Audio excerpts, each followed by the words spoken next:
A single clue can unravel a lie. But what happens when every clue points to a different truth? In the shadowed halls of Hargrove Manor, Hercule Poirot hunts a killer who's woven a web of deception tighter than ever before. Chapter 1. The Enigmatic. Invitation. Picture this. It's a crisp autumn afternoon in London. The kind where the leaves swirl like confetti in the wind, and the air carries the faint scent of rain-soaked cobblestones.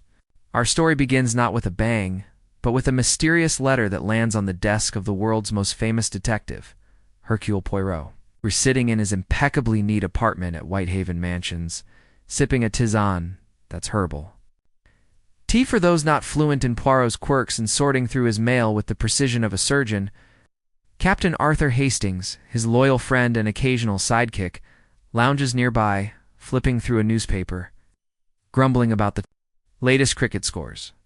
Poirot slits open an envelope with a silver letter opener, his eyes narrowing as he reads the elegant script inside. "Mon ami," he says to Hastings, his voice laced with that unmistakable Belgian accent. "It appears we have an invitation to a most intriguing gathering." The letter is from Sir Reginald Hargrove, a prominent industrialist known for his steel empire and his penchant for throwing lavish parties at his countryside estate. Hargrove Manor. Sir Reginald writes of a weekend retreat for a select group of guests, business associates, family, and a few society figures to discuss matters of utmost importance. But there's a cryptic postscript. "Your unique talents may be required, Monsieur Poirot." A shadow looms over us all. Hastings perks up, his mustache twitching with curiosity. "Sounds like a jolly good time, old chap. Hunting, perhaps? Or bridge?" Poirot chuckles softly, shaking his head. "Non, Hastings. Poirot does not hunt foxes. He hunts the foxes of the human mind. This invitation, it smells of trouble, like the perfume that lingers too long after the wearer has departed. And so, they pack their bags. Poirot, insisting on his finest suits and a case of his favorite syrup de cassis, and board the train to the English countryside. As the locomotive chugs through rolling hills dotted with sheep and ancient oaks, Poirot gazes out the window, his little gray cells already piecing together invisible puzzles. Hastings chatters on about the guests they might meet. Sir Reginald's ambitious son, Edward, who's poised to inherit the family business. His daughter Lydia, a glamorous socialite with a string of admirers. And Lady Victoria Hargrove, Sir Reginald's second wife, much younger, and rumored to have a taste for luxury beyond her husband's means. They arrive at Hargrove Manor as dusk falls, the grand Tudor-style house looming like a sentinel against the darkening sky. Ivy climbs its stone walls, and mullioned windows glow with warm light from within. A butler named Jenkins greets them at the door, his face as impassive as a marble statue. "Monsieur Poirot, Captain Hastings," he intones. Sir Reginald awaits. You in the drawing room. Inside, the manor is a testament to old money. Polished oak panels, crystal chandeliers, and portraits of stern ancestors glaring down from the walls. The guests are already assembled, sipping sherry and making polite conversation. Sir Reginald, a robust man in his 60s, with a booming voice and a red face from years of port wine, strides forward to shake Poirot's hand. "Ah, the great detective. Himself. Honored you could join us, Poirot. Captain Hastings. Pleasure." Poirot bows slightly, his eyes scanning the room like a hawk. "The honor is mine, Sir Reginald. Your letter? It piqued my interest. What is this shadow you speak of?" Sir Reginald laughs it off, clapping Poirot on the back a bit too heartily. "Oh, nothing but business woes, old boy. It's competitors nipping at my heels, that sort of thing. But enough of that, let's enjoy the evening." As introductions are made, Poirot observes each guest with his trademark subtlety. Edward Hargrove, tall and sharp-featured, seems tense, his fingers drumming on his glass as he discusses steel tariffs with a banker named Mr. Theodore Blaine. A sly fellow with a pencil-thin mustache and eyes that dart around like minnows, Lydia. Hargrove flits about in a shimmering gown, laughing at the jokes of Dr. Elias Thorne. The family physician, a mild-mannered man with spectacles and a gentle demeanor. Lady Victoria, elegant in pearls and silk, hovers near her husband, her smile a touch defixed. Then there's Miss Clara Winters, Sir Reginald's secretary efficient, bespectacled, and quietly observant, and Colonel Marcus Reeves, a retired military man, an old friend of the family, with a booming laugh and stories of colonial adventures. Rounding out the group is Madame Elise Dupont, a French expatriate and distant cousin of Lady Victoria, whose accent rivals Poirot's own and whose wit sparkles like champagne. Dinner is a sumptuous affair: roast beef, Yorkshire pudding, and a fine claret that even Poirot approves of. Conversation flows, talk of the stock market, the latest fashions from Paris, and whispers about the rising tensions in Europe. But beneath the surface, Poirot senses undercurrents. Edward argues briefly with his father about modernizing the factories, his voice rising before he catches himself. Lydia exchanges a furtive glance with Dr. Thorne, and Lady Victoria toys with her necklace, her eyes distant. After dinner, the party retires to the library for brandy and cigars. The room is cozy, lined with leather-bound books and a roaring fire in the grate. Sir Reginald stands by the mantel, addressing the group. "Friends, family, I've gathered you here not just for pleasure, but to discuss the future of Hargrove Industries. Times are changing, and we must adapt." He outlines plans for expansion, but Poirot notices how Edward shifts uncomfortably, and how Mr. Blaine's smile doesn't reach his eyes as the evening wears on. Poirot excuses himself for a stroll in the gardens, Hastings in tow. The moon casts silvery light on manicured lawns and a fountain tinkling softly. "What do you make of it?" "Poirot?" Hastings asks. "Seems like a normal family squabble to me." Poirot pauses, twirling his mustache. "Ah, but normal families do not invite Hercule Poirot to their gatherings. Mon ami. There is a hidden trigger here, something that could set off a chain of events. Observe. The son resents the father. The wife hides her worries. The doctor conceals affection for the daughter. And that banker, Blaine, he watches like a cat at a mouse hole. They return inside to find the guests dispersing to their rooms. Poirot bids good night, but sleep eludes him. He paces his chamber, a luxurious suite with a four-poster bed, and heavy drapes. Midnight strikes, and then a muffled cry echoes through the halls. Poirot springs to action, grabbing his dressing gown and hastening downstairs. In the study, chaos reigns. Sir Reginald lies slumped over his desk, blood pooling from a wound in his chest, a revolver in his limp hand. The guests gather gasping. In horror, Lady Victoria screams. Lydia faints into Dr. Thorne's arms. Edward stares in shock. Colonel Reeves checks for a pulse. None. "He's dead," he announces grimly. Poirot kneels beside the body, his eyes sharp. The room smells of gunpowder and cigar smoke. On the desk, scattered papers, an open safe, and a note in Sir Reginald's handwriting. "I can't go on. Forgive me. Suicide, it appears." "Aunt!" Poirot tilts his head. "Nan," he murmurs. "This is murder." Cleverly disguised. Hastings blinks. Murder. But the door was locked from inside, the windows barred, and that note. Poirot rises, dusting his knees. The note is genuine, perhaps. But the trigger was pulled by another hand. Hidden in plain sight. We must investigate, Hastings. Question everyone. Examine every detail. The police are summoned. Inspector Japp from Scotland Yard arrives by dawn, gruff and efficient. "Poirot, you old fox, what are you doing here?" Japp exclaims. Poirot smiles enigmatically. "Assisting justice, Inspector." The household stirs. Alibis emerge. Edward was in his room reading. Lydia claims insomnia, walking the halls. Lady Victoria says she was asleep. Dr. Thorne attended to a headache. Blaine smoked on the terrace. Miss Winters typed letters. Colonel Reeves played solitaire. Madame Dupont read in bed. Poirot interviews each, his questions probing like needles. To Edward, "You argued with your father about money?"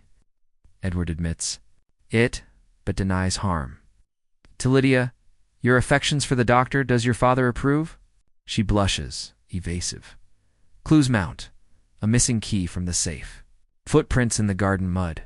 a torn scrap of fabric on a bush outside the study window. Poirot examines the revolver recently cleaned, but with smudges. The bullet trajectory odd, as if fired from an angle. By midday, tensions rise. Accusations fly. Edward suspects Blaine of embezzlement. Lady Victoria whispers of Sir Reginald's debts. Poirot gathers them in the drawing room. Mies Amos, this is no simple suicide. The hidden trigger is psychological, a manipulation that drove Sir Reginald to despair, or perhaps forced his hand. He reveals a discovery. Poison in the brandy glass on the desk, slow-acting, causing hallucinations. Someone poisoned him, then staged the shooting while he was delirious. Gasps ripple through the room. But who? Poirot paces, building suspense. The culprit is clever, using knowledge of Sir Reginald's fears, financial ruin, family betrayal. Hastings interrupts. Look here, Poirot. This letter from the safe. It's a blackmail note, demanding payment for secrets about Lady Victoria's past affair. Poirot nods. The motive unfolds. But the trigger, it's not just blackmail. It's a device. Hidden. Searching the study again, Poirot finds a rigged mechanism under the desk. A string tied to the revolver, connected to a clockwork timer. See? The victim pulls a drawer, activates the trigger. Bang. Self-inflicted, but engineered by another. Group is stunned. Jap cuffs the suspect. That's for later chapters. For now, suspicions point to Blaine, who had access to the safe. As the sun sets on this first day of investigation, Poirot retires to ponder. The web is spun, Hastings, but the spider hides still. This chapter sets the stage for deeper mysteries. Family secrets, hidden alliances, and the true hidden trigger that could unravel everything. Stay tuned for Chapter 2, where Poirot delves into the alibis and uncovers a shocking twist. Chapter 2. The tangled web of alibis the morning after Sir Reginald Hargrove's death dawns gray and heavy. With mist clinging to the manicured lawns of Hargrove Manor like a shroud, where Poirot stands at his bedroom window, his hands clasped. Behind his back, his mind racing through the maze of clues from the night before. Captain Hastings, ever the early riser, is already downstairs, sipping coffee in the dining room and chatting with Inspector Jap, who's set up a makeshift headquarters. In the library, the household is on edge, servants whispering in corners, guests avoiding each other's eyes over breakfast. Poirot impeccably dressed in a pinstripe suit, despite the grim circumstances, descends the grand staircase, his polished shoes clicking on the oak steps. In the library, Jap is poring over a notebook, his brow furrowed. "Morning, Poirot," he grunts, barely looking up. "Got statements from everyone, but they're as tight as clams. Nobody saw nothing, nobody heard nothing, except that cry at midnight." Poirot nods, his mustache twitching slightly. "Let a cry, Inspector, it is the key. But first, we must unravel the alibis, like threads in a tapestry. Some will hold, others will fray." Poirot begins his interrogations with surgical precision, starting with Edward Hargrove, Sir Reginald's son. They meet in the conservatory, where exotic plants cast dappled shadows on the glass walls. Edward, pale and unshaven, paces like a caged animal. "I was in my room reading. As I told you," he insists, his voice sharp. "Father and I had our differences. He was stubborn about the business, but I'd never harm him." Poirot's eyes gleam.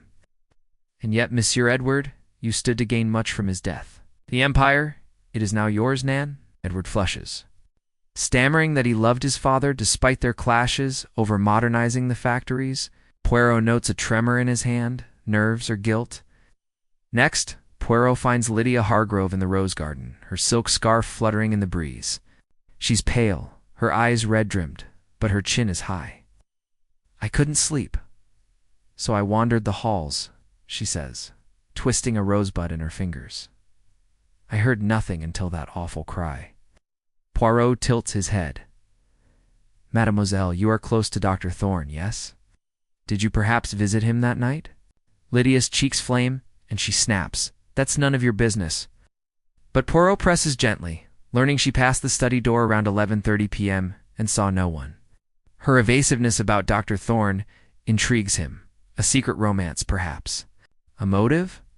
Lady Victoria, Sir Reginald's widow, is in the morning room, draped in black crepe, her beauty undimmed by grief.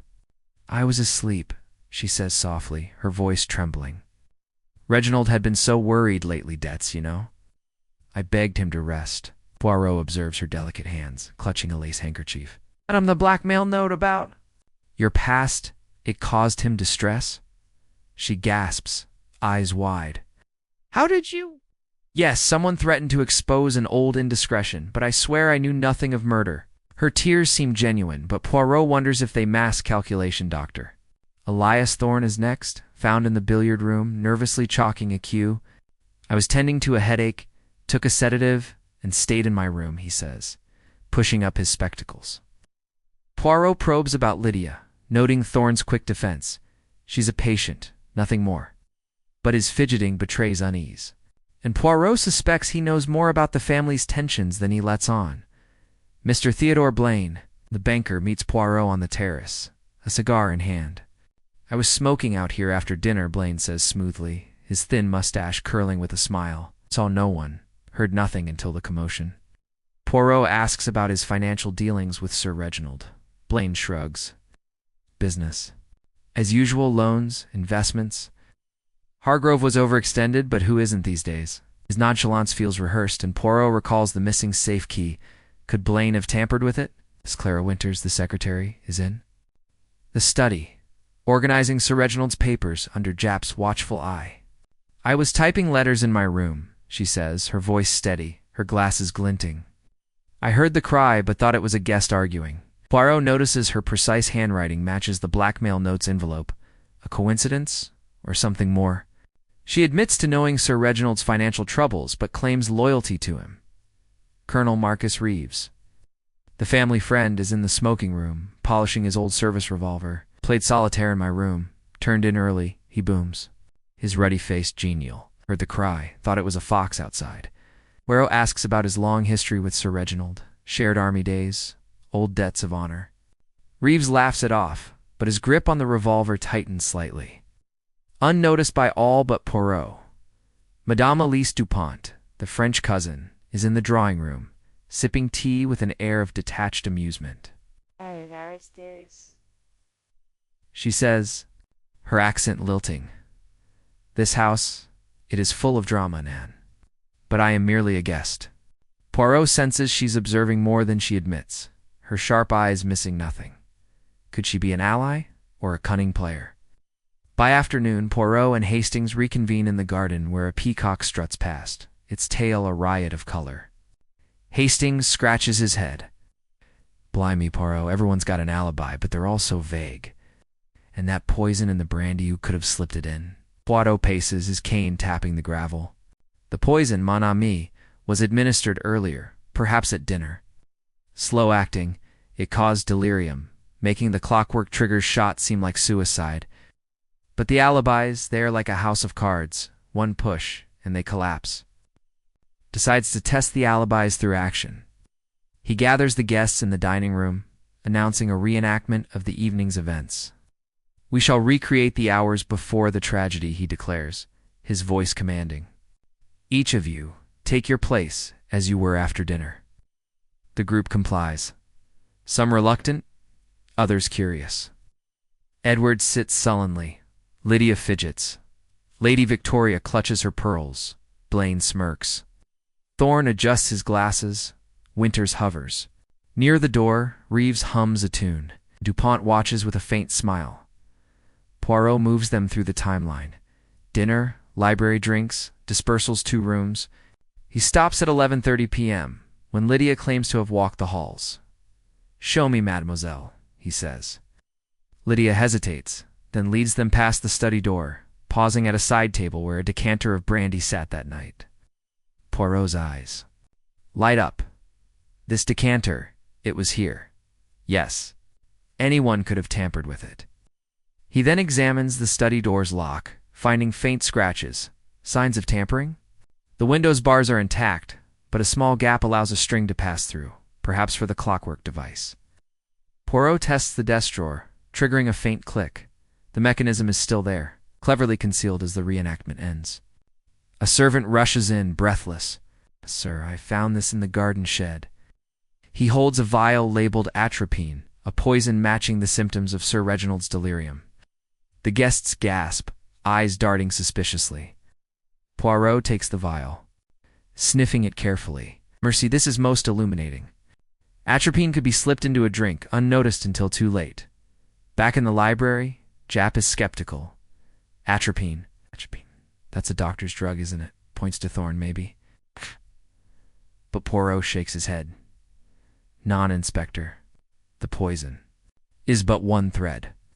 The true culprit wove a web blackmail, poison, and the mechanical trigger, all to mask murder as suicide. As evening falls, Poirot sits by the fire, sketching a diagram of the manor's layout and the guests' movements. Hastings peers over his shoulder. "You're on to something, aren't you?" "That vial, it's a breakthrough." Poirot smiles faintly. "A clue, yes, but not the solution. The mind behind this is cunning, using the house itself as a weapon. We must look deeper into secrets, not just alibis." The chapter closes with Poirot staring into the flames, his gray cells humming. The vial, the scratched lock, the brandy. Decanter. Pieces of a puzzle forming a picture of betrayal. But whose hands spun this web? The answer lies in the shadows, waiting for Poirot's next move. Chapter 3. Shadows of Secrets. The afternoon sun struggles through the heavy clouds over Hargrove Manor, casting long shadows across the estate's sprawling grounds. Hercule Poirot, his hat tilted against the breeze, strolls the gravel paths with Captain Hastings, his mind dissecting the tangled alibis and the newly discovered vial of atropine. The manor hums with tensioned servants tiptoe. Guests murmur, and Inspector Japp's men comb the study for more evidence. Poirot's focus sharpens on the psychological threads binding the suspects, sensing that secrets, not just clues, will unlock this mystery. In the library, Poirot examines Sir Reginald's papers, scattered like fallen leaves across the desk. Among them, he finds a ledger detailing Hargrove Industries' finances. Red ink dominates, showing debts far larger than Lady Victoria admitted. A scribbled note in the margin, in Sir Reginald's hand, reads, "Blaine's terms unacceptable. Must confront." Poirot raises an eyebrow. "Mon ami," he says to Hastings, "this banker, he was not merely an advisor. He held a noose around Sir Reginald's neck." Seeking answers, Poirot corners Theodore Blaine in the smoking room, where the air is thick with cigar haze. Blaine leans back in a leather chair, exuding calm. "Sir Reginald owed money, yes," he admits, flicking ash. "But murder? Absurd. I'd lose my investment if he died." Poirot's eyes narrow. "And yet, monsieur, the safe's missing key suggests someone sought his secrets or his cash." Blaine's smile falters, and he mentions a rival firm, Grayson & Sons, pressuring Sir Reginald to sell. Poirot files this away. Could an outsider be involved? Next, Poirot visits the garden shed where the atropine vial was found. It's a shed tucked behind a hedge, smells of earth and oil. Inside, he discovers a gardener's logbook, noting deliveries of chemicals for pest control, none of which include atropine. But a smudged fingerprint on the vial catches his eye. He sends it to Japp for analysis, suspecting it was planted to mislead. The killer is clever. Poirot muses to Hastings, leaving clues that point everywhere and nowhere. In the drawing room, Poirot observes Lydia Hargrove and Dr. Elias Thorne in a quiet corner, their heads close together. He approaches, his manner disarming. "Mademoiselle Lydia, your father's debts, did they burden you?" Lydia hesitates, then admits. "He wanted me to marry well, to secure the family. I refused." Thorne interjects. "She's no pawn." "Monsieur Poirot." Poirot notes their clasped hands, love. "Yes, but also a shared secret." He asks about the brandy decanter, learning Lydia poured drinks that night. Her blush deepens, but she insists she only served, never tampered. Edward Hargrove is in the billiard room, racking balls with restless energy. Poirot probes about Grayson & Sons. Edward's jaw tightens. They've been circling like vultures. Father wouldn't sell, even when Blaine pushed him to. Poirot senses rivalry beyond business. Edward's ambition to lead the company clashed with Sir Reginald's control. Could he have seen death as a path to power? Lady Victoria, meanwhile, is in her boudoir, sorting condolence letters. Poirot gently asks about the blackmail note. It was about a youthful mistake, she confesses, her voice low. A man I loved before Reginald, someone threatened to tell the press. Poirot presses, who knew of this? She names Clara Winters, who handled Sir Reginald's correspondence. Suspicion shifts to the quiet secretary. Did she exploit her access? Poirot finds Clara in the study, cataloging files. Her composure is unshaken, but her eyes flicker when Poirot mentions the blackmail envelope's handwriting. I write many letters for Sir Reginald, she says coolly. But blackmail, I'm loyal. Poirot notices a typewriter on her desk. Its keys warn could it have typed the note. He requests a sample of her typing, which she provides reluctantly. Colonel Marcus Reeves is polishing silver in the dining room, a habit from his army days. Poirot asks about old promises to Sir Reginald. We swore to protect each other, Reeves says gruffly. But he'd changed, obsessed with legacy. Poirot probes about the revolver, learning Reeves taught Sir Reginald to shoot years ago. Could he have rigged the clockwork device? Madame Elise Dupont, sipping aperitifs in the conservatory, offers Poirot a sly smile. This family, they hide so much, she says. I overheard Edward and Blaine arguing about shares 2 nights ago. Poirot thanks her, wondering if her gossip conceals her own agenda. Is she a bystander or a player? As evening nears, Poirot gathers the guests in the library for an update. Mes amis, he begins, pacing. The atropine was no accident. Was chosen to cloud Sir Reginald's mind, making him vulnerable to the fatal mechanism. But the blackmailer, it is the heart of this. Someone used his fears to push him toward death. He reveals the ledger's note about Blaine, sparking gasps. Blaine protests, but Poirot holds up a hand. We also have a fingerprint on the vial. Inspector Japp will soon know whose. The room buzzes with unease. Japp, standing by the door, nods. Results by morning, Poirot. But I'm betting on the doctor access to drugs, after all. Thorne pales, but Poirot remains silent, his mind elsewhere. He notices Clara slip a paper into her pocket, innocent or incriminating. Later in the garden, Hastings lights a cigarette. This is a mess, Poirot. Debts, blackmail, poison, where's it leading? Poirot gazes at the stars. To the truth, mon ami. Each secret is a thread, and the killer's hand pulls them all. But one thread is false, designed to mislead. The chapter ends with Poirot alone in his room, sketching a timeline of the fatal night. The ledger, the vial, the blackmail note, they form a pattern, but not the full picture. A faint noise outside his window, a twig snapping, makes him pause. Someone watches from the shadows, and Poirot knows the killer is growing nervous. The next move will be critical. Chapter 4. The cracks in the facade. The third day at Hargrove Manor breaks with a restless energy. The air thick with suspicion as the fingerprint results loom like a storm cloud. Hercule Poirot, sipping his morning tisane in the dining room, observes the guests over the rim of his cup. Captain Hastings, nursing a second cup of coffee, mutters about the case's complexity. It's like chasing shadows, Poirot. Everyone's hiding something. Poirot nods, his eyes gleaming. Oui, mon ami, but shadows betray their source. When the light is right, Inspector Japp bursts in, clutching a report. Fingerprints back, he announces, voice gruff. It's Dr. Thorne's on, the atropine vial. The room tenses as Thorne, seated nearby, drops his fork, his face ashen. That's impossible, he stammers. I never touched that vial. Poirot raises a hand, calming the murmurs. Inspector, a fingerprint is evidence, but not proof. Poirot takes Thorne to the conservatory for a private talk. The doctor, sweating despite the cool glass walls, insists he keeps atropine for medical use, but stores it securely in his bag. Someone must have taken it, he pleads. Poirot's gaze is piercing. And who had access to your room, doctor? Thorne admits his door was unlocked during dinner. Anyone could have slipped in. Poirot notes his sincerity but wonders. If Thorne's panic hides a deeper truth, suspicion shifts to the manor's layout. Poirot, with Hastings trailing, inspects the upstairs corridors. Thorne's room is near the back staircase, used by servants and guests alike. Loose floorboard catches Poirot's eye, revealing a hidden compartment empty but dusted with fine powder. A trappian, perhaps, Poirot muses.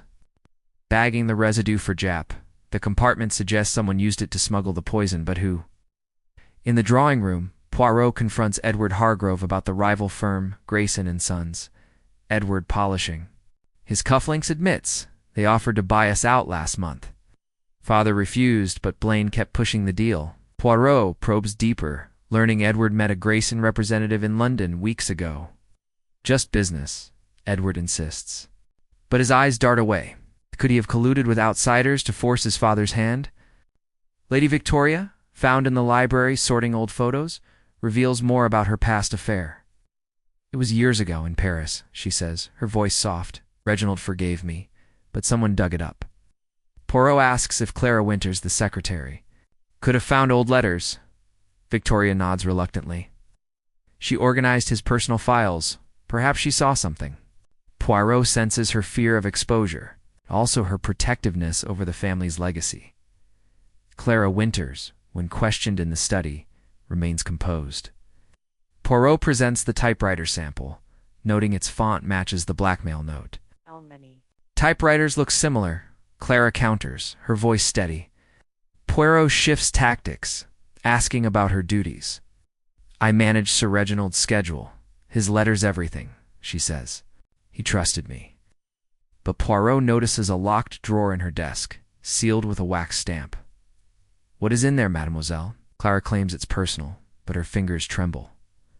Colonel Marcus Reeves, encountered in the stables grooming. A horse shares tales of his army days with Sir Reginald. He saved my life once in India, Reeves says, brushing the mare's flank. Poirot asks about the clockwork device, probing Reeves' mechanical skills. I can fix a watch, but that contraption is too clever for me, Reeves chuckles. Yet Poirot recalls his steady hands. Could they have rigged the deadly mechanism? Madame Elise Dupont, lounging in the sunroom with a novel, offers a new tidbit. I saw Clara leave the study late that night. Before the cry, she says, her tone casual. She seemed hurried. Poirot thanks her, wondering if Elise's keen observations are helpful or manipulative. Her outsider status makes her a wild card in this game. By midday, Poirot organizes a search of the guests' rooms with Jap's approval. In Thorne's room, they find his medical bag, but no atropine confirming his story of theft. Room, the locked drawer yields a surprise. A letter from Sir Reginald, dated a week ago. Disinheriting Edward in favor of Lydia unless he proves his loyalty. Poirot's mustache twitches, a motive, perhaps, for the son to act swiftly. In Edward's room, they find a crumpled note from Grayson & Sons, offering a secret deal if Edward takes control. Hastings whistles. Blimey Poirot, he was. Plotting behind his father's back, Poirot cautions. Suspicion? Yes, but we need proof. The search of Lady Victoria's room reveals a hidden diary, detailing her fears of ruin if the blackmail surfaced. Lydia's room holds love letters from Thorne, passionate but vague on the murder night. Blaine's room has a coded telegram, hinting at financial maneuvers with Grayson & Sons. Reeves and Dupont's rooms yield nothing suspicious. But Poirot trusts little at face value as evening falls. Poirot gathers the guests in the dining room, the chandelier casting flickering light. Miss Amos, he begins. The killer used knowledge inanimate, personal to craft this crime. The atropine was stolen, the blackmail note typed, the device rigged. But now, a new piece. Sir Reginald planned to change his will. Gasps. Erupt. Edward's face paling. That's nonsense, he snaps. Poirot continues. Someone knew and acted to prevent it. Jap interrupts, holding the powder analysis. It's atropine, all right, from that floorboard. But no prints. Poirot nods. The killer is meticulous, but not invisible. They move among us, watching. Later by the fountain, Hastings paces. Edward's got motive Poirot disinherited. And Clara knew about the will. Poirot gazes at the water's ripples. But the killer's plan is older, calculated. The will is a spark, not the fire. The chapter closes with Poirot in the library, poring over the diary, letters, and telegram. A faint creak in the hallway makes him pause. Someone lingers, listening. Ow. The killer knows Poirot is close, and the game grows dangerous. The next step will test the limits of trust and truth. Chapter 5. The whispered conspiracy dawn breaks over Hargrove Manor with a pale, watery light, the mist curling around the estate like a restless spirit. Hercule Poirot, already dressed in his immaculate suit, stands in the library surrounded by Sir Reginald's papers and the weight of mounting clues. Captain Hastings, bleary-eyed from a sleepless night, joins him, clutching a cup of tea. Poirot, this case is like a blasted jigsaw with half the pieces missing, he grumbles. Poirot smiles faintly. Patience, mon ami, the missing pieces. Are here they hide in the silences between words? Poirot's focus turns to the coded telegram found in Theodore Blaine's room. He deciphers it with a pencil and paper, revealing a message from Grayson and Sons. Secure contract by month's end or funds withdrawn. Poirot's eyes narrow. This is no mere business deal, Hastings. It is a threat, a lever to control Sir Reginald, or perhaps Edward. He decides to confront Blaine, but first, he seeks the source of the whispers Elise Dupont overheard in the sunroom. Madame Elise Dupont is arranging flowers, her movements graceful but deliberate. Poirot, ever courteous, compliments her eye for beauty before steering to the point. Madame, you spoke of an argument between Edward and Blaine. What exactly did you hear? Elise pauses, her lips curving. They were in the study 2 nights before the tragedy. Edward accused Blaine of betraying father. Something about shares sold secretly. Poirot presses for details, but Elise shrugs. I only caught fragments. Voices carry in old houses, non? Da! Her vagueness intrigues Himily, or manipulator. Poirot finds Blaine in the billiard room, practicing shots with calculated precision. Monsieur Blaine? Poirot begins. Your telegram suggests you played a dangerous game with Grayson and Sons. Blaine's cue pauses midair. Business is war, Poirot. I advised Sir Reginald to sell, but he was stubborn. Edward knew, and he was furious. Poirot notes Blaine's deflection, blaming Edward while sidestepping his own role. Could Blaine have orchestrated the murder to secure the deal? Next, Poirot seeks Edward in the garden, where he's pruning roses with more force than necessary. Your argument with Blaine, Poirot says, it was about shares. Yes? Edward shears. Snap shut. He sold part of our stock to Grayson without father's consent. I wanted to expose him, but father wouldn't listen. Poirot senses truth, but also desperation. Did Edward act to protect the empire, or to seize it? In the study, Poirot examines the typewriter again, comparing Clara Winter's sample to the blackmail note. The alignment is identical, but Clara's calm demeanor gnaws at him. He requests her presence and she arrives, her glasses reflecting the firelight. Mademoiselle, this typewriter betrays you, Poirot says, holding up the note. Clara's face remains impassive. I typed what Sir Reginald dictated. If it's the blackmail note, someone else used my machine. Poirot asks about the locked drawers lettered as inheriting Edward. Clara admits she drafted it, but swears she never shared it. Her loyalty seems genuine, yet Poirot wonders if it masks ambition. Lady Victoria, found in the drawing room sketching, offers a new angle. Was paranoid in his final days, she confides. He thought someone in the house was spying for Grayson. Poirot asks if she suspected anyone. Clara was always in his office, she says hesitantly. And Edward, he was so angry about the business? Her words point fingers, but Poirot senses she's protecting herself. Dr. Elias Thorne, in the conservatory tending plants, is visibly shaken by the fingerprint accusation. Poirot shifts focus. Doctor, you and Mademoiselle Lydia's affection is clear. Did Sir Reginald oppose it? Thorne admits. He wanted her to marry a title, not a doctor. but I'd never kill for love. Poirot notes his access to atropine and his unlocked room, but Thorne's earnestness sways him, perhaps upon King. Colonel Marcus Reeves, polishing boots in the servants' hall, shares a fresh detail. Reginald mentioned a traitor in the family weeks ago, he says. Thought someone was leaking his plans to competitors. Poirot probes about the clockwork device, but Reeves denies expertise.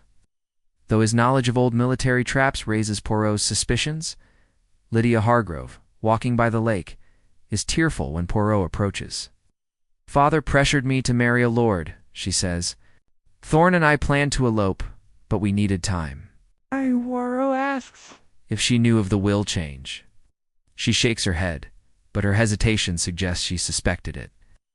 Could her love for Thorne have pushed her to desperate measures? By afternoon, Poirot organizes a subtle test. He asks Jenkins, the butler, to serve tea in the library, replicating the fatal night's brandy setup. Watching closely, Poirot notes how each guest handles their cup Clara's steady pour. Blaine's quick glance at the tray, Lydia's trembling fingers. No one slips, but Poirot senses rehearsed caution. A breakthrough comes when Japp reports.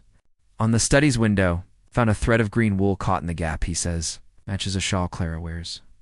Poirot examines it, recalling Clara's late-night presence near the study. Was she planting the device, or merely passing by? In the evening, Poirot gathers the guests in the library, his voice commanding. Nizamis, this murder is a conspiracy. Of whispers secrets sold, loyalties tested. The telegram proves Grayson's pressure. The will reveals family strife, and the thread ties someone to the crime scene. Clara shifts uncomfortably, but all eyes turn to Blaine, who protests. I'm no killer. Check my accounts, everything's above board. Poirot retires to his room, sketching connections. Blaine's deal, Clara's typewriter, Edward's ambition.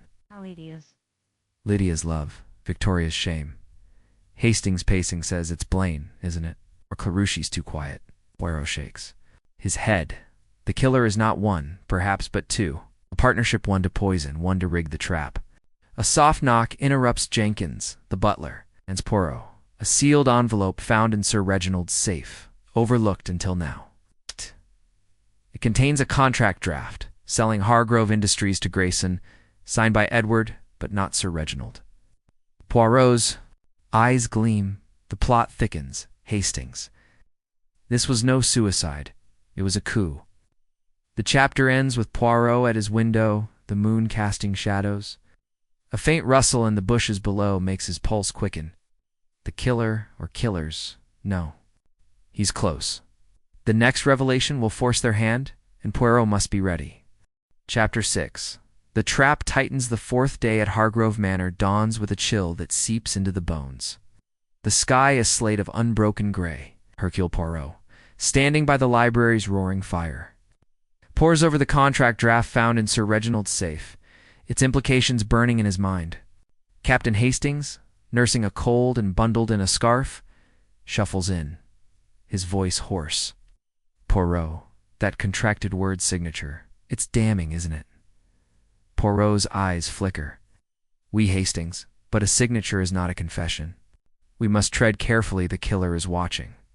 Poirot decides to probe the contract's origins, starting with Edward Hargrove. He finds him in the conservatory, staring at orchids with a haunted expression. Monsieur Edward Poirot begins, his tone measured. This contract with Grayson and Sons, your signature, suggests betrayal. Edward's face reddens. I signed it under pressure from Blaine, but I never meant to finalize it. Father would have ruined us with his stubbornness. Poirot notes his defensiveness, fear of exposure, or genuine loyalty to the family. He asks about the night of the murder, pressing for gaps in Edward's alibi. I was in my room, as I said. Edward snaps, but his eyes flicker toward the door, as if expecting an interruption. Next, Poirot seeks Clara Winters, his green shawl thread and typewriter tied to the crime scene. In the study, she's organizing files, her movements precise despite the scrutiny. Mademoiselle, Clara, Poirot says, holding up the thread. This was found at the study window. Explain. Clara adjusts her glasses unflinched. I often walk the grounds at night, insomnia. My shawl might have caught on a bush. Poirot counters. And your presence near the study, as Madame Dupont saw? Clara's lips thin. I was fetching a file for Sir Reginald earlier that evening, nothing more. Her calm is unnerving. Poirot senses a crack in her armor. Her hands linger too long on a folder in the drawing room. Poirot questions Madame Elise Dupont, whose gossip has fueled suspicion. Madame, your observation of Clara precise timing, yes? Elise sips her tea unruffled. I only report what I see, Monsieur Poirot. Clara was near the study, looking agitated, just before midnight. Poirot wonders if Elise is planting seeds of doubt deliberately, her role as an outsider masking her intentions. He shifts to her own movements that night. I retired early, she says, but I heard footsteps in the hall, someone pacing. Her vagueness keeps her elusive, a puzzle within the puzzle. Poirot then approaches Dr. Elias Thorne. He's found in the billiard room, distractedly rolling balls across the table. Doctor, your atropine stolen, you say. But your love for Lydia, it gave you reason to act, non? Thorne's glasses fog slightly. I'd never harmed Sir Reginald. My bag was open during dinner. Anyone could have taken it. Poirot presses about his knowledge of the will change. Thorne admits, Lydia mentioned her father's plans to favor her, but I urged her to wait, not act. His sincerity is compelling, but his access to the poison lingers like a shadow. Lady Victoria, arranging linens in the morning room, is next. Poirot asks about Sir Reginald's paranoia. He feared betrayal, she says, her voice fragile. He thought someone close was feeding Grayson secrets. Poirot probes her knowledge of the contract. I saw Edward with papers. Late at night, she admits. I thought they were business plans, not that. Her hesitation suggests fear of implicating her stepson, but Poirot wonders if she's deflecting from her own secrets. Colonel Marcus Reeves, cleaning his pipe in the smoking room, offers a gruff perspective. Reginald was obsessed with control, he says. He'd never have signed that contract willingly. Poirot asks about Reeves' access to the study. I was there days before, discussing old times, Reeves says. Never saw any device. His military precision makes Poirot question if he could have crafted the clockwork trap unnoticed. Lydia Hargrove, sketching by the conservatory windows, is tearful but resolute. Father wanted me to secure the family's future, she says. I refused to be his pawn, but I didn't act against him. Poirot asks about her late-night walk. I was restless, thinking of Elias, she confesses. I passed the study, but didn't enter. Her love for Thorne is clear, but Poirot wonders if it drove her to protect her inheritance by midday. Poirot orchestrates a subtle experiment, asking the guests to gather in the study. He places a decanter on the desk, mimicking the murder night, and watches their reactions. Blaine hesitates before approaching. Clara glances at the window, and Edward avoids the desk entirely. Poirot notes their unease, sensing the killer among them. A sudden discovery shifts the tide. Jenkins, the butler, finds a small key hidden in a vase in the hall, fitting the study safe. Poirot tests it, confirming it opens the safe where the contract was found. Someone hid this to delay discovery, Poirot murmurs to Hastings. The key's placement suggests an inside job. But whose? In the afternoon, Poirot revisits the study, examining the clockwork device's remnants. He finds a tiny gear stamped with a maker's mark, French, obscure. Turning to Elise, he asks, Madame, you are French? This gear, it is familiar? Elise shakes her head, but her eyes flicker. Poirot suspects she knows more than she admits. Perhaps tied to the device's origin, as evening falls. Poirot gathers the guests in the drawing room, his presence commanding. Mies Amos, the net tightens. Ow. The contract points to betrayal, the key to concealment, the gear to craftsmanship. The killer worked with another two hands, one plan. Edward shifts, Clara's gaze hardens, and Blaine's smirk fades. Poirot reveals the key's discovery, sparking murmurs. It was hidden. To protect the guilty, he says, watching for reactions, Inspector Japp. Hovering by the door, adds, we're tracing that gears maker. French, you say? Interesting? Poirot nods, his mind racing. Ow. The gear suggests an outsider _registers _expertise. Yet the crime feels personal. Later in the garden, Hastings coughs, his cold worsening. It's a conspiracy, Poirot word. And Blaine? Or Clara? And someone else? Poirot gazes at the darkening sky. The killer's partner is key, Hastings. One plans, one executes. But the Garrett points beyond this house. The chapter closes with a chilling moment. Poirot, alone in his room, finds a note slipped under his door. Stop or you'll regret it. The handwriting is unfamiliar, the threat clear. The killer is desperate, and Poirot knows the next move could be deadly. He locks his door, his gray cells racing toward the truth. Chapter 7. The Mask of Motive. The fifth day at Hargrove Manor unfolds under a sky bruised with storm clouds. The air heavy with the promise of rain. Hercule Poirot, unruffled in his pristine suit, sits in the library, the threatening note from last night tucked safely in his pocket. Captain Hastings, his cold slightly improved, hovers nearby, flipping through a newspaper but unable to focus. That note, Poirot, it's a bold move. The killer's scared, eh? Poirot's mustache twitches. Hastings' fear makes them reckless, but recklessness reveals the truth. Poirot's first move is to investigate the French gears. Origin, suspecting it holds the key to the conspiracy. He sends a telegram to a contact in Paris, a clockmaker who specializes in obscure mechanisms, asking for details on the gears maker. While awaiting a reply, he turns his attention to the threatening note's handwriting, comparing it to samples from the guests.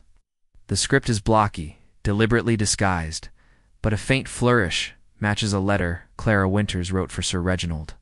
Poirot files this away, his suspicions deepening. He seeks Clara in the study, where she's sorting correspondence with mechanical precision. Mademoiselle, Poirot says, his tone mild but probing, this note threatens my safety. Its style curiously, like yours. Clara's eyes flicker behind her glasses, but her voice is steady. Many imitate handwriting, Monsieur Poirot. I've no reason to threaten you. Poirot shifts to the gear, asking if she ever handled Sir Reginald's imported artifacts. He collected oddities, she admits, but I only catalogued them. Her composure holds, yet Poirot senses she's guarding a secret in the conservatory. Poirot finds Madame Elise Dupont pruning roses, her elegance undimmed by the task. Madame, this gear French? Precise. You know, such craftsmanship, perhaps? Elise laughs softly. Clocks are not my forte, monsieur. But Sir Reginald did receive a package from Paris, weeks ago, delivered to Clara, I believe. Her casual revelation tightens the noose around Clara. But Poirot wonders if Elise is deflecting suspicion. Edward Hargrove, pacing the billiard room, is next. Poirot confronts him about the contract's implications.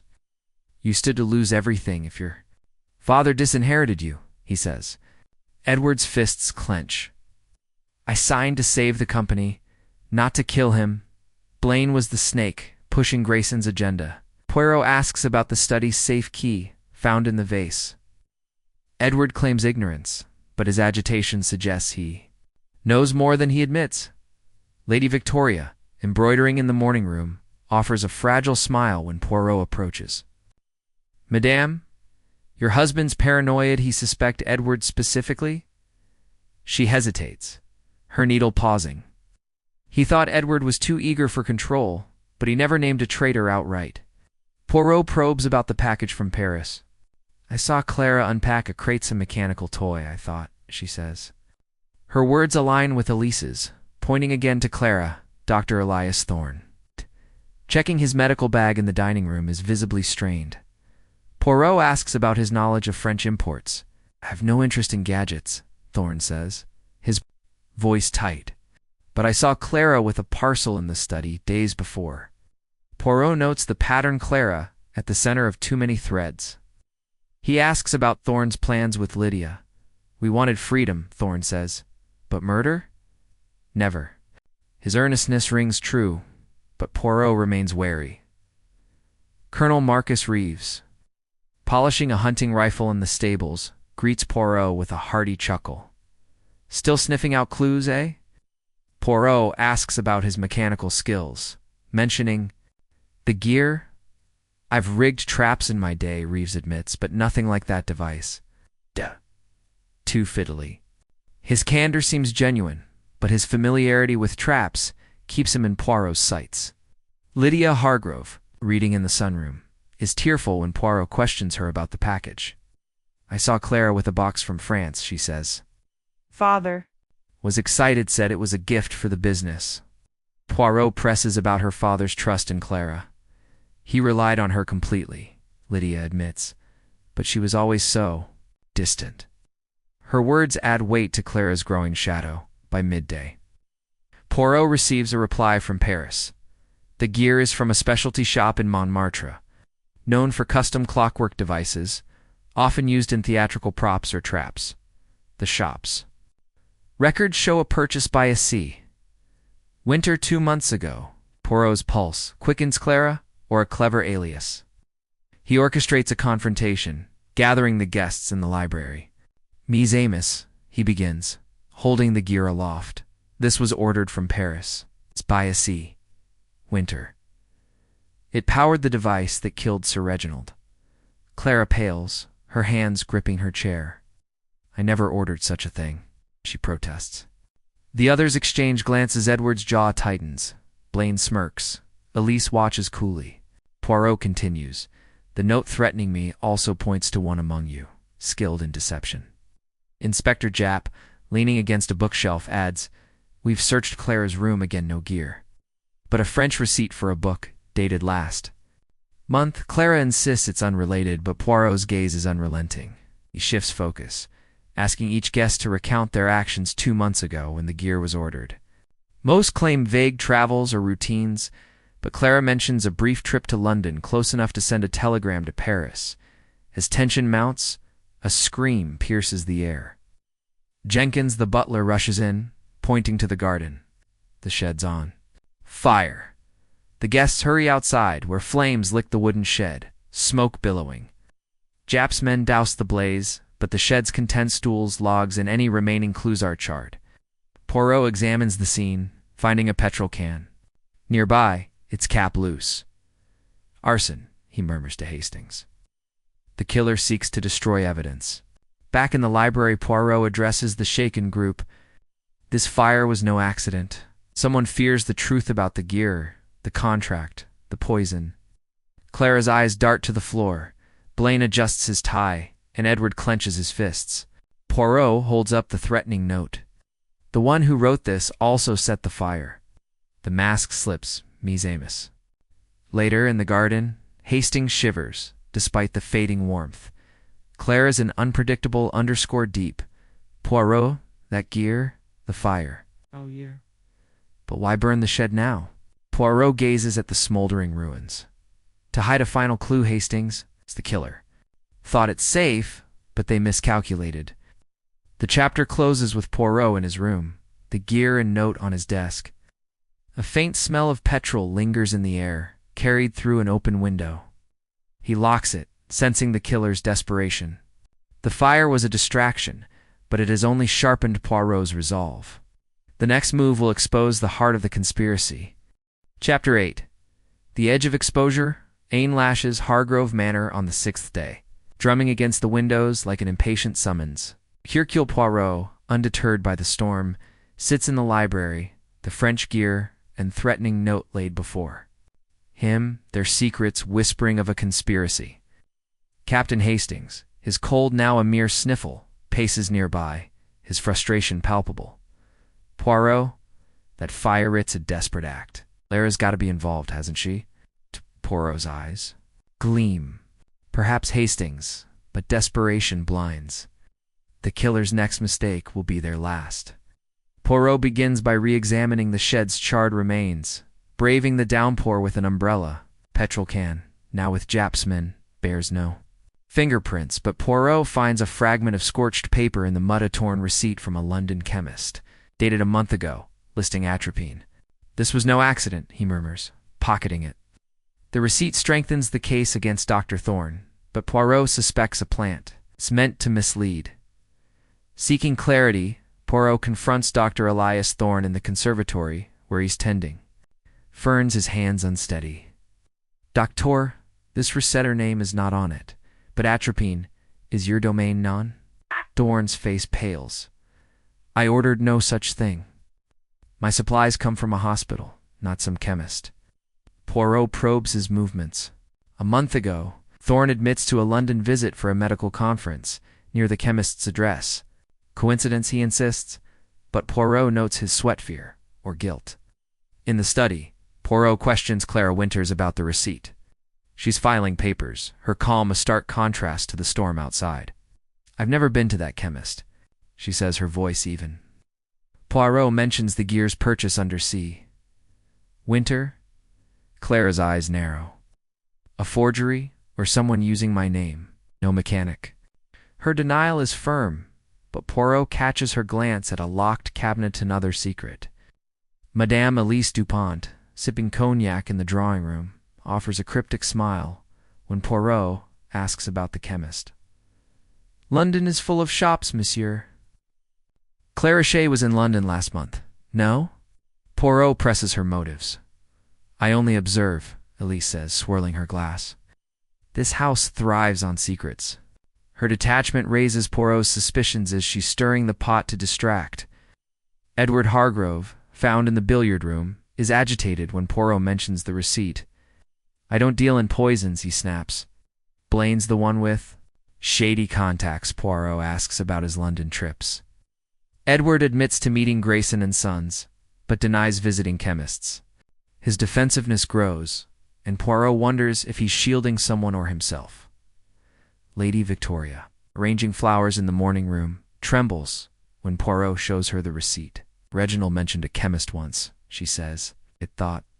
Someone was tampering with his medicine. Poirot asks if Clara handled his prescriptions. Sometimes, Victoria admits, but she was so trusted. Her fear of betrayal deepens Poirot's focus on Clara's access. Colonel Marcus Reeves, cleaning his boots in the servants' hall, scoffs at the receipt.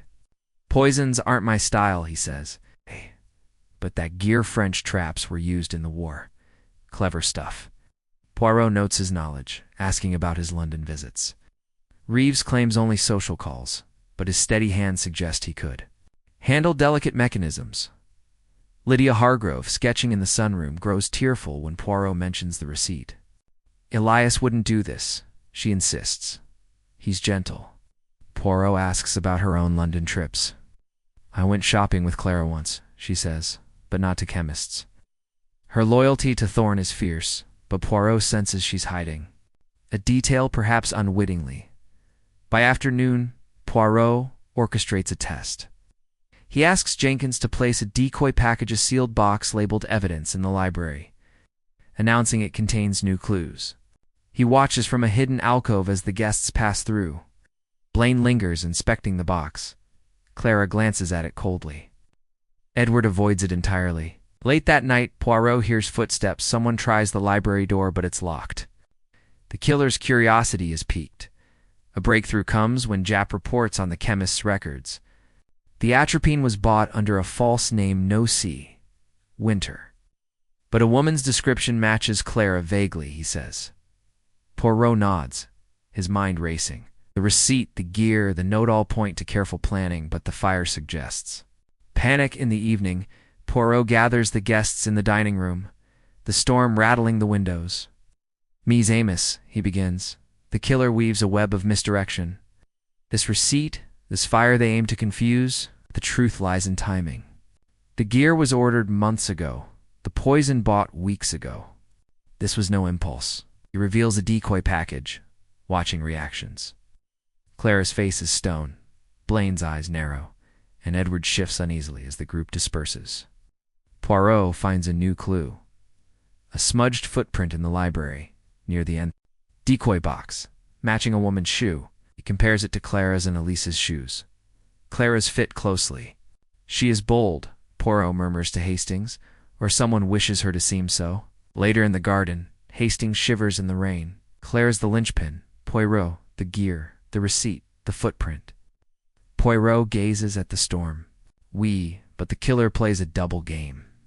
One hand poisons, another builds traps. We are close, but danger closer. The chapter closes with Poirot in his room, The decoy box on his desk, faint scratching at his window makes him tense. A branch or a warning? The killer's next move is imminent, and Poirot must outwit them before the storm breaks fully. Chapter 9. The unraveling thread. The seventh day at Hargrove Manor dawns with the storm's remnants dripping from the eaves, leaving the air damp and heavy.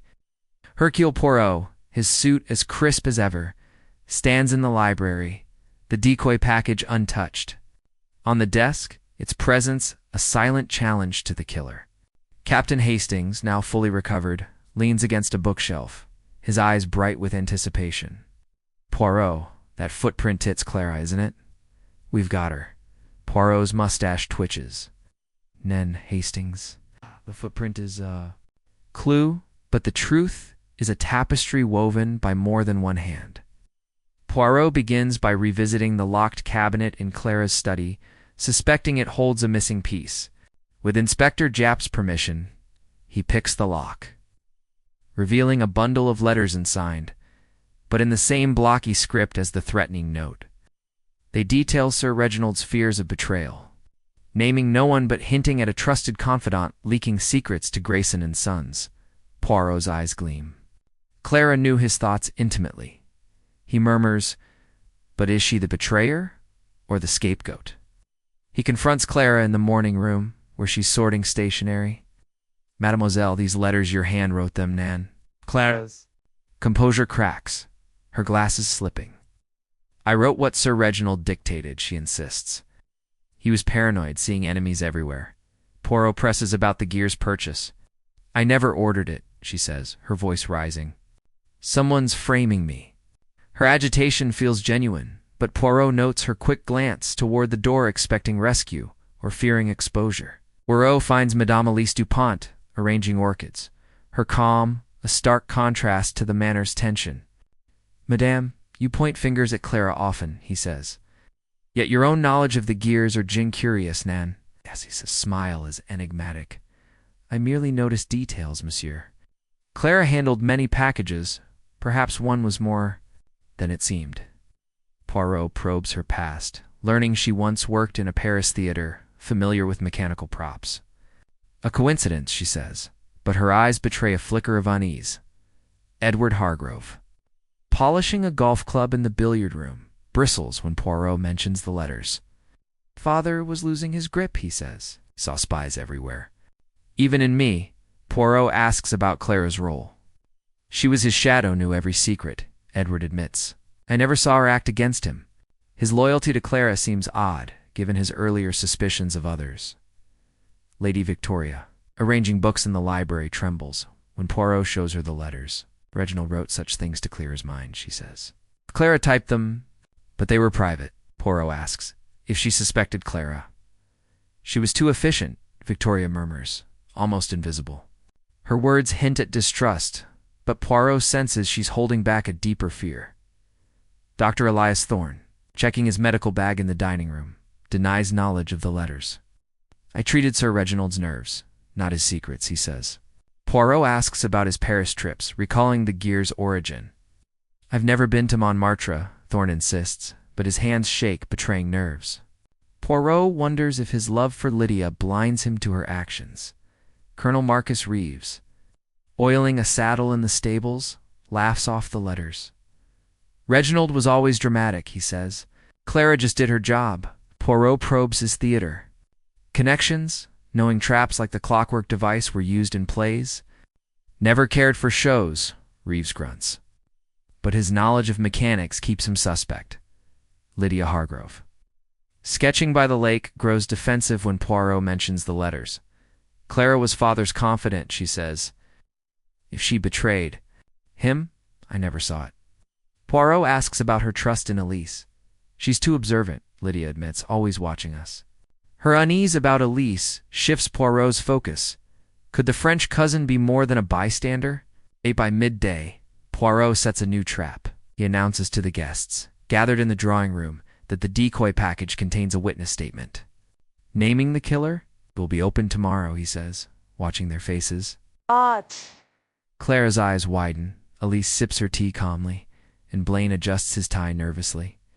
Poirot locks the package in the safe, ensuring it's secure. That night, a crash echoes through the manor. Poirot and Hastings rush to the library, finding the safe ajar, the package gone. Japp's men search the grounds, but the thief has vanished. Poirot examines the safe's lock, forced with a hairpin. A woman's touch, he murmurs, eyeing Clara and Elise. In the morning, Japp reports a new lead. A groundskeeper saw a figure near the lake at midnight, carrying a small box. Description is vague, slender, cloaked, but it narrows to Clara, Elise, or Lydia. Poirot revisits the lake, finding a shred of silk caught on a reed matching Elise's scarf. Curious, he says to Hastings. Madame Dupont grows bold. Poirot confronts Elise in the sunroom, showing her the silk. You were at the lake, madame. The package, where is it? Elise laughs softly. Midnight stroll, nothing. More, you see conspiracies everywhere, monsieur.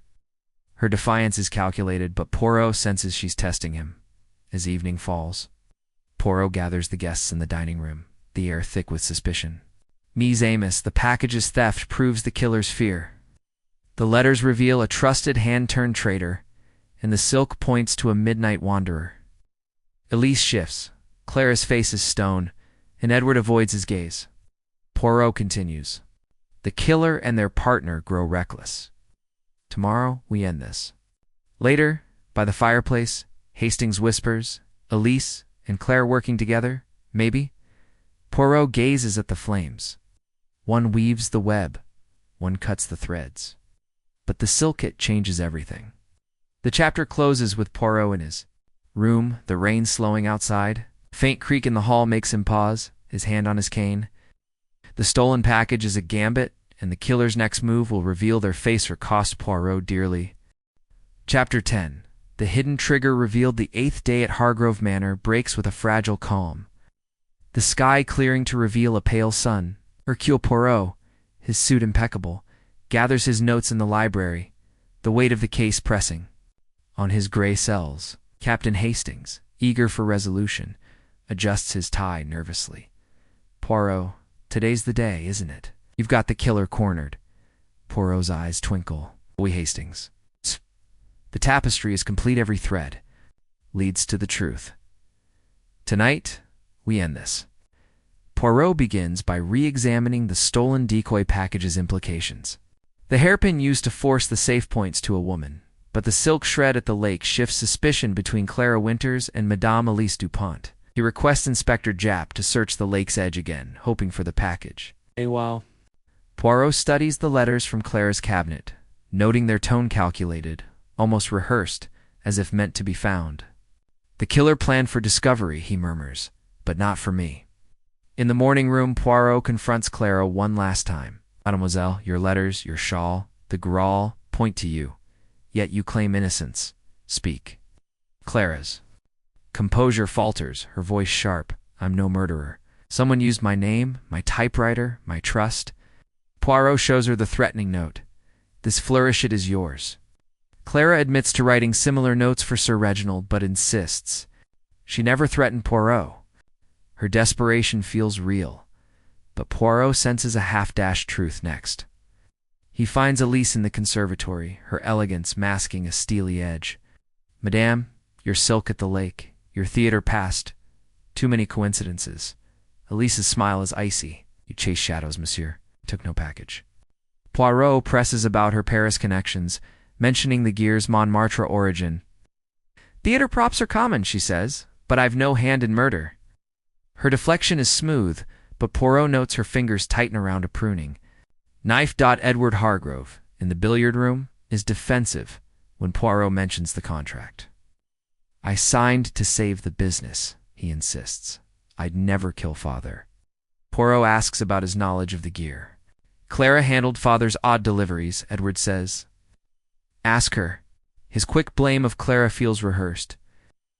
And Poirot wonders if he's covering for another. Lady Victoria, arranging candles in the dining room, admits to Poirot. Feared Reginald's plans to disinherit Edward, but murder. I couldn't. Poirot asks about Elise's role in the household. She's a distant cousin, always probing, Victoria says. Reginald didn't trust her. Her words shift suspicion to Elise.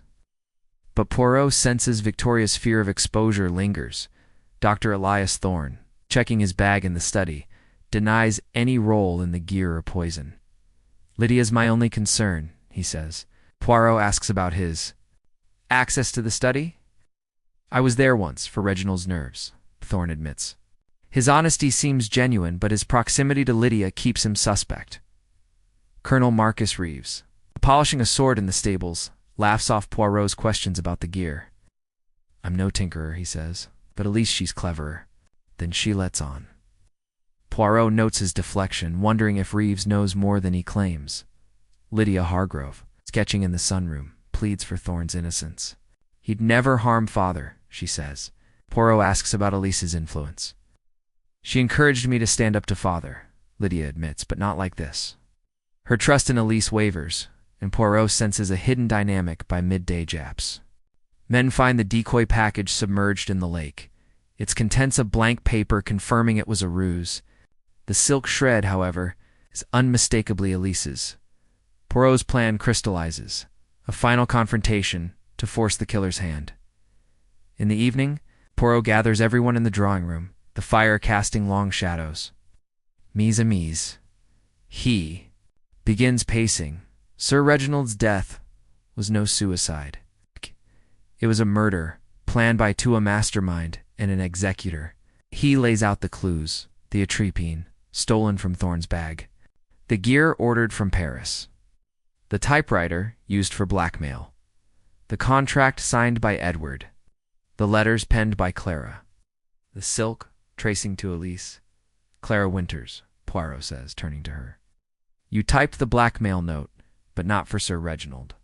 You worked for another," Clara gasps, shaking her head. Poirot pivots to Elise. "Madame Dupont, your theater past taught you traps. You ordered the gear as C. Winter, using Clara's name." Elise laughs. "Absurd, monsieur." Poirot continues. "The mastermind was Madame Elise Dupont. She sought to control Hargrove Industries through Grayson and Sons, using blackmail to pressure Sir Reginald. When he resisted, she devised a plan. Poison to cloud his mind. A clockwork trap to stage suicide. Clara, her unwitting accomplice, typed the notes, believing them Sir Reginald's orders. Elise planted the thread, the receipt, the footprint framing. Elise's smile fades. "Prove it," she challenges.